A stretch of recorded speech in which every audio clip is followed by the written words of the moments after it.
Hello everyone!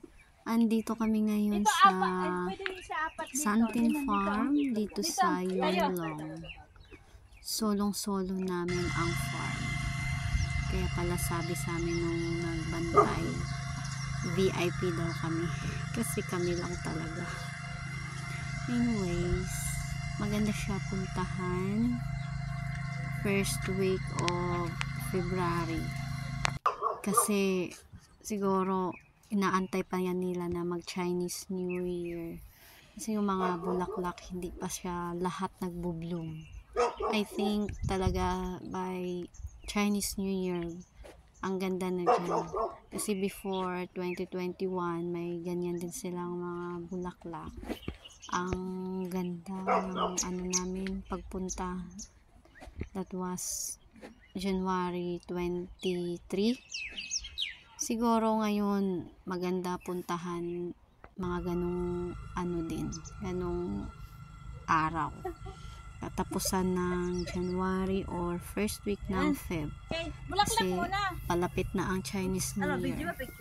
Kaya punta kayo guys, as in magaganda naman talaga ang mga bulaklak at saka marami kang pang Instagramable na lugar ba dyan, yung place na pagpupusingan mo. Enjoy guys.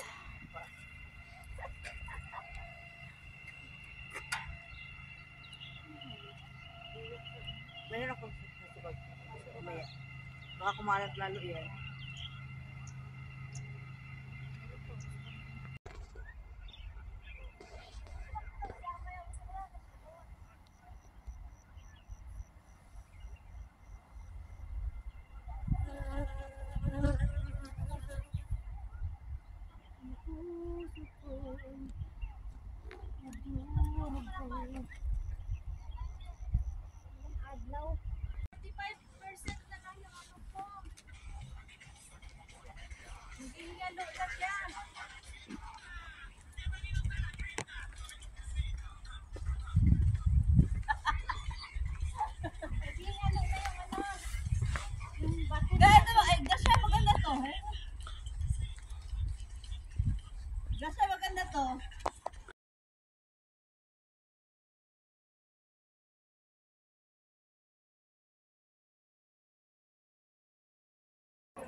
Paru-paro no?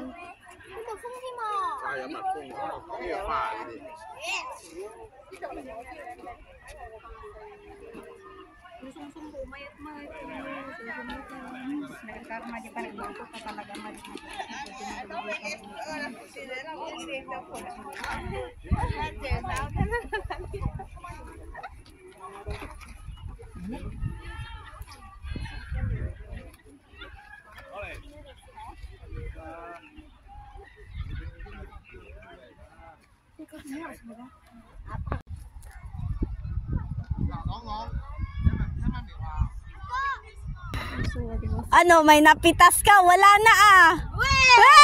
Ang cute, ang kintab. Ayan. Ang liliit. Tingnan mo yung napitas niya guys, oh.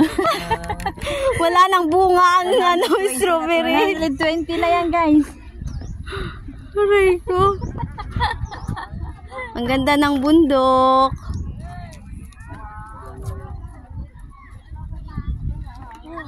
Lalo, kaya na. Mauno na, ngayon na. First time ko lang makakita ng ano, ganitong tanim talaga ng carrot. O, saan ano yung saiga? Nalunok ko yung dahon ng kamuti.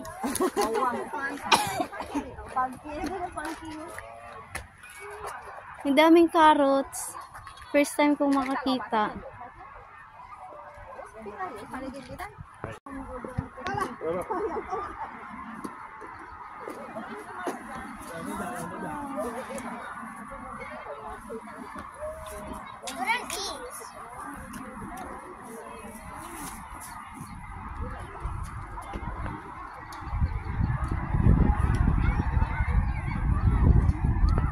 Yung bomba,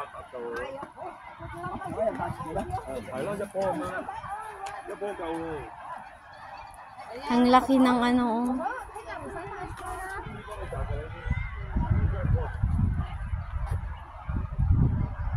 Repolyo. Nalala mo yung ano mo ga, yung duck mo? Sana, oh.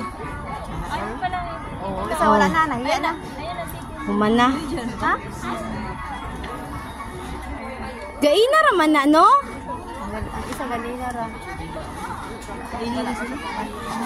Ay, nagbitaw na isa. Kapoy na ang isa.